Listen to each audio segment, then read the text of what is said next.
श्री कृष्ण के भक्तों को मेरा प्यार भरा नमस्कार। कुछ कथाएं ऐसी होती है जो बचपन में कभी सुनी गई हो, लेकिन मन में ऐसी गहरी बैठ जाती है कि प्राणांत तक भुलाती नहीं। वैसे ही जैसे ईश्वर के प्रति श्रद्धा अंतिम सांस तक बनी रहेगी। कथा को अंत तक जरूर सुनिएगा। अगर आंखें छलछला आए या हृदय प्रेम से गदगद हो जाए तो समझना आपके अंदर बैठे ईश्वर तक बात पहुंची है। श्री कृष्ण लीला और कृष्ण भक्ति की ऐसी कथाएं बहुत कम ही सुनने को मिलती है। यह कहानी है कृष्णा की, जो एक मासूम बच्चा था। उसे भगवान कृष्ण अपने बड़े भाई लगते थे। वह बड़े ही भोलेपन से अपने गोपाल भैया को बुलाता था।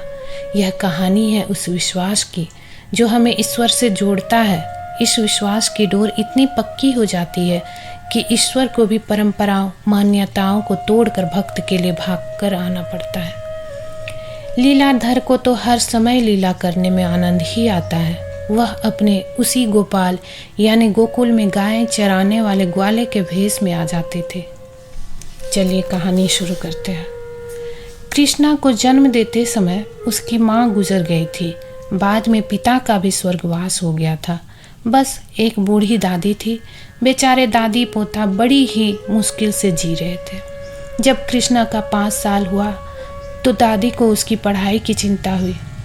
उन्होंने एक गुरुकुल में गुरुजी से प्रार्थना की। गुरुजी निःशुल्क पढ़ाने के लिए तो तैयार हो गए, लेकिन विद्यालय जंगल के उस पार था। कृष्णा और उसकी दादी जंगल के इस पार गांव में रहते थे।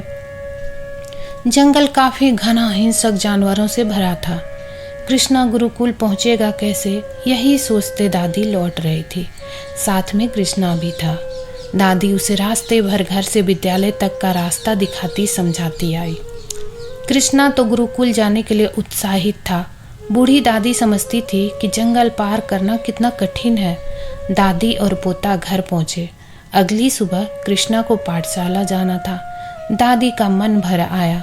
उसने कृष्णा को कहा, अगर रास्ते में उसे डर लगे तो अपने गोपाल भैया को पुकारना। कृष्णा ने पूछा, ये गोपाल कौन है? तो दादी ने कहा कि यह गोपाल तुम्हारे दूर के रिश्ते का बड़ा भाई है। वह उसी जंगल में गायें चराता है। सहायता के लिए बुलाने पर तुरंत आ जाता है।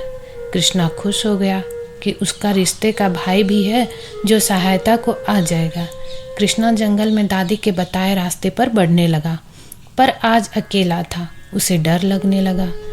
डर में उसने पुकार लिया, गोपाल भैया तुम कहाँ हो?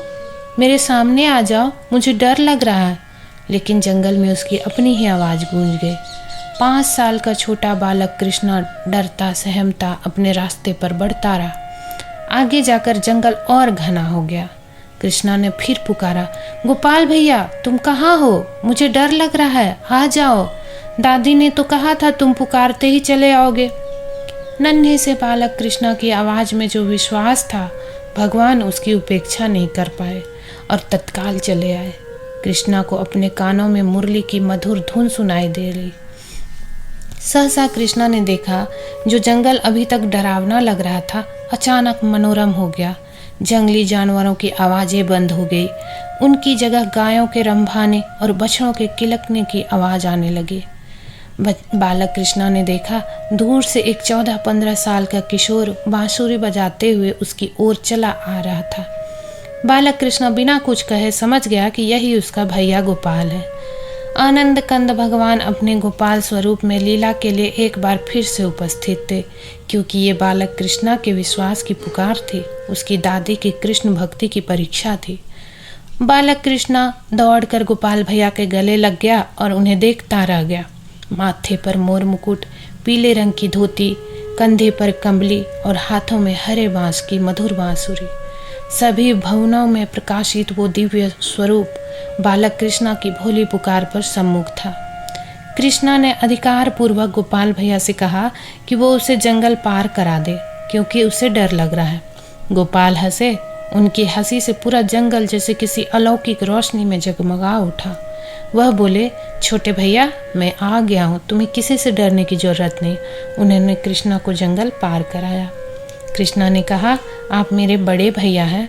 छोटे भाई की सहायता को शाम को भी आ जाना बिना पुकारे। आप मुझसे प्रेम करते हो तो जरूर आओगे। लीलाधारी ने चिर परिचित मुस्कान बिखेरी। उनके मुस्कुराने से जंगल में मंगल हो गया और फिर वह बोले, कृष्णा, तुम अपने सारे भय त्याग दो। आज से मैं तुम्हारे साथ हूँ, सदैव तुम्हारे साथ हूँ। कृष्णा खुशी खुशी विद्यालय चला गया। दिन भर पढ़ाई की, लौट कर देखा तो जंगल के मुहाने पर गोपाल भैया खड़े थे। उनके साथ वो बहुत सारी गैया और बछड़े भी थे। बालक कृष्णा अपनी सारी थकान भूल गया और दौड़कर भगवान के पास पहुंच गया। गोपाल भैया मुरली बजाते हुए उसे जंगल के दूसरे मुहाने तक छोड़ आए। रास्ते में गोपाल भैया ने उसे पीने के लिए गाय का ताज़ा दूध भी दिया। उधर दादी दिन भर बेचैन कृष्णा की चिंता कर रही थी। शाम को उन्होंने कृष्णा को आते देखा तो जान में जान आई। उन्होंने पूछा कि आखिर तुम्हें जंगल में डर तो नहीं लगा कृष्णा? कृष्णा ने सारी कहानी बताई। दादी को लगा किसी चरवाहे ने कृष्णा को जंगल पार करा दिया होगा। यह तो सोच भी नहीं सकती थी कि स्वयं लीलाधारी भगवान श्री कृष्ण ही प्रकट हो गए थे। यह रोज का नियम हो गया। कृष्णा को गोपाल भैया विद्यालय से घर और घर से विद्यालय छोड़ा करते थे। एक बार विद्यालय में गुरुजी का जन्मोत्सव मनाया जा रहा था। सभी बच्चों ने तय किया कि वे अपने अपने योगदान से गुरुजी का जन्मोत्सव मनाएंगे। यहीं पर भोजन बनाया जाएगा। कृष्णा ने गोपाल भैया को भी जन्मोत्सव की बात बताई। भगवान ने भी कृष्णा के उत्साह को देखकर खुशी जताई। कृष्णा ने दादी से उत्सव के लिए पैसे या कुछ सामान देने की बात कही तो दादी ने बता दिया कि उनके पास कुछ भी नहीं है जो दे सके। आस पड़ोस की दया से तो दोनों पल रहे थे। अगले दिन कृष्णा भारी मन से विद्यालय को चला। वह जाना नहीं चाहता था, लेकिन जन्मोत्सव में पहुंचना जरूरी था। रास्ते में गोपाल भैया मिले, लेकिन उन्हें देखकर कृष्णा ने रोज की तरह कोई खुशी नहीं जाहिर की। भगवान से कुछ भी छुपा नहीं था। उन्होंने भोले बनकर कृष्णा से पूछा, छोटे भैया तुम दुखी क्यों हो? तो कृष्णा ने अपनी गरीबी की व्यथा सुनाई। आंखों में आंसू भर आए। भगवान से देखा नहीं गया। उन्होंने एक छोटी सी मिट्टी की लुटिया में दूध भरा और गोपाल को दे दिया। गोपाल खुश हो गया कि चलो, आखिर उसके पास कोई ना कोई उपहार तो है। आखिर उसे खाली हाथ तो विद्यालय नहीं जाना पड़ेगा।